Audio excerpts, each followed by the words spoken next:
আজকে আমরা একটু গভীরে যাব ইরান আর ইসরায়েলের মধ্যে সম্প্রতি যে উত্তেজনা তৈরি হয়েছে সেটা নিয়ে।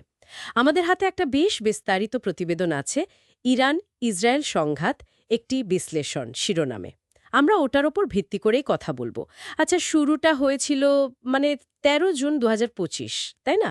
প্রতিবেদন বলছে ইসরায়েল সেদিন ইরানের কিছু পারমাণবিক আর সামরিক ঘাঁটিতে এয়ার স্ট্রাইক করে। আর তারপর তো ২১ জুন আমেরিকাও সরাসরি জড়িয়ে পড়ল। মানে ইরানের ৩টে প্রধান নিউক্লিয়ার সাইট ফর্ডো, নাতাঞ্জ, ইস্ফাহান এগুলোতে হামলা করল। হ্যাঁ, বিশেষ করে ফোর্ডো, যেটা মাটির অনেক গভীরে। জবাবে কিন্তু ইরানও তাদের ওই সেজিল মিসাইল দিয়ে তেল আবিব, হাইফা এসব জায়গায় পাল্টা হামলা চালিয়েছে। তো আমাদের আজকের লক্ষ্য হলো এই প্রতিবেদনের ভেতর দিয়ে পুরো ব্যাপারটা বোঝা, মানে এর সুবিধা অসুবিধা কি হতে পারে, বিশ্ব কি ভাবছে। চলুন একটু তলিয়ে দেখা যাক। প্রতিবেদন অনুযায়ী এই হামলার কিছু ইতিবাচক দিক বা সুবিধার কথা বলা হচ্ছে। হ্যাঁ, প্রতিবেদন কয়টা পয়েন্ট বলছে। যেমন ধরুন, ইরানের নিউক্লিয়ার প্রোগ্রাম, বিশেষ করে ওই ফোর্ডো ফ্যাসিলিটি, সেটার বেশ ক্ষতি হয়েছে, মানে বেশ বড়সড় ধাক্কা একটা।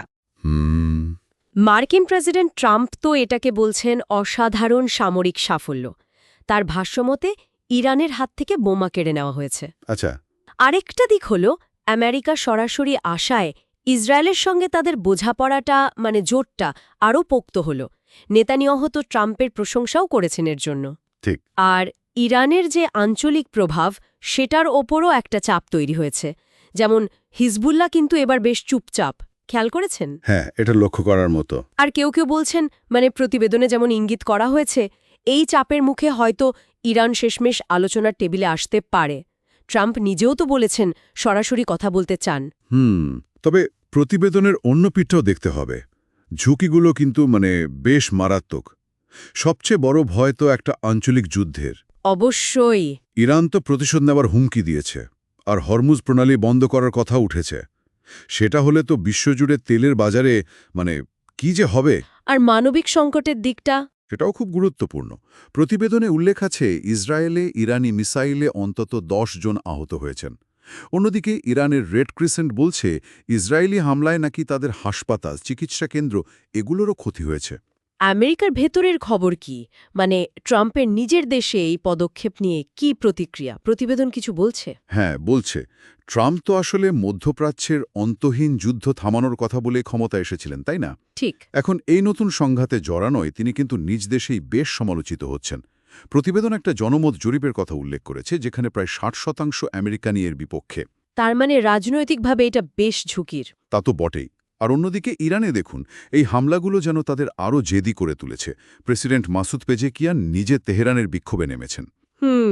আরও যে সেজিল মিসাইল হামলা, ওটা দিয়ে ইরান বুঝিয়ে দিল যে তারাও ছেড়ে কথা বলবে না। সুতরাং প্রতিবেদন যে প্রশ্নটা তুলেছে সেটা খুব গুরুত্বপূর্ণ। এই চাপ ইরানকে কি শেষ পর্যন্ত আলোচনার দিকে ঠেলবে, নাকি তারা আরও কঠিন অবস্থান নেবে? ব্যাপারটা আরও জটিল হয় যখন আমরা আন্তর্জাতিক প্রতিক্রিয়া দেখি। বিশ্ব কিন্তু এক সুরে কথা বলছে না। একদমই না। একদিকে ব্রিটেন, ফ্রান্স, জার্মানি এরা ইসরায়েলের নিরাপত্তার কথা বলছে ঠিকই, কিন্তু তারাও বেশ চিন্তিত যে পরিস্থিতি না আবার নিয়ন্ত্রণের বাইরে চলে যায়। তাই তারা কূটনীতির ওপর জোর দিচ্ছে। আর অন্যদিকে চীন, রাশিয়া, কিউবা এরা বেশ কড়া ভাষায় মার্কিন হামলার নিন্দা করেছে। বলছে এটা নাকি আন্তর্জাতিক আইনের লঙ্ঘন, আর এতে অশান্তি আরও বাড়বে। হামাস, হিজবুল্লাহ এরাও নিন্দা জানিয়েছে। হ্যাঁ, আর মজার ব্যাপার হলো প্রতিবেদন বলছে শুধু মুসলিম দেশগুলোতে নয়, পাকিস্তান থেকে শুরু করে ফ্রান্স, এমনকি ফিলিপাইন্সেও নাকি আমেরিকা আর ইসরায়েলের বিরুদ্ধে বিক্ষোভ হয়েছে। তার মানে প্রতিক্রিয়াটা বেশ ছড়ানো। যদি আমরা একটু পেছনে তাকাই, এই ইরান ইসরায়েল শত্রুতা তো আজকের নয়, বহুদিনের। তবে ৭ অক্টোবর ২০২৩-এর পর থেকে যেন এটা আরও তীব্র হয়েছে। ঠিক তাই। আর প্রতিবেদন অনুযায়ী ইরান এখন একটা উভয় সংকটে পড়েছে। কঠোর প্রতিশোধ নেবে, নাকি এই চাপের মুখে আলোচনায় বসবে? প্রতিশোধ নিলে তো আরও বড় যুদ্ধের ঝুঁকি। আর আমেরিকা বা ইসরায়েলের দিক থেকে তাদেরও হিসাব করতে হচ্ছে এই যে সামরিক সাফল্য, এর পাশে দীর্ঘমেয়াদী একটা যুদ্ধের ঝুঁকি কতটা নেওয়া যায়। প্রতিবেদন একটা গুরুত্বপূর্ণ কথা বলছে। এই হামলায় ইরানের পারমাণবিক কর্মসূচি হয়তো কিছুটা পেছল, কিন্তু তাদের যে মূল লক্ষ্য মানে প্রযুক্তি তৈরি করা বা অঞ্চলে প্রভাব ধরে রাখা সেটা বোধহয় কমবে না। তাহলে মোদ্দা কথা কি দাঁড়ালো? পরিস্থিতি আসলেই খুব যাকে বলে উভয় সংকট। প্রতিবেদন যেমনটা বলছে একদিকে হয়তো সামরিক পদক্ষেপে নিরাপত্তা কিছুটা বাড়ল এরকম একটা ধারণা, হ্যাঁ, আপাত দৃষ্টিতে। কিন্তু অন্যদিকে পুরো মধ্যপ্রাচ্য জুড়ে একটা ভয়ঙ্কর যুদ্ধ আর মানবিক বিপর্যয়ের ম্যাসিভ একটা ঝুঁকিও তৈরি হল। দুটোই বাস্তব। একদম। শেষ করার আগে একটা প্রশ্ন রেখে যাই, যেটা প্রতিবেদনটাও কিছুটা ইঙ্গিত করেছে। আচ্ছা, এই পারমাণবিক কর্মসূচি সাময়িকভাবে ধাক্কা খেলেও ইরানের মূল উচ্চাকাঙ্ক্ষা বা আঞ্চলিক খেলার ক্ষমতা সেটা তো থেকেই যাচ্ছে। তাহলে প্রশ্ন হলো, আগামী মাসগুলোতে এই সংঘাত বিশ্ব রাজনীতিতে বিভিন্ন দেশের জোট অথবা ধরুন জ্বালানি বাজার এগুলোর উপর কী ধরনের অপ্রত্যাশিত প্রভাব ফেলতে পারে? এমন কিছু কি ঘটতে পারে যা আমরা এখন ভাবতেও পারছি না? এটা নিয়ে ভাবার অবকাশ রইল।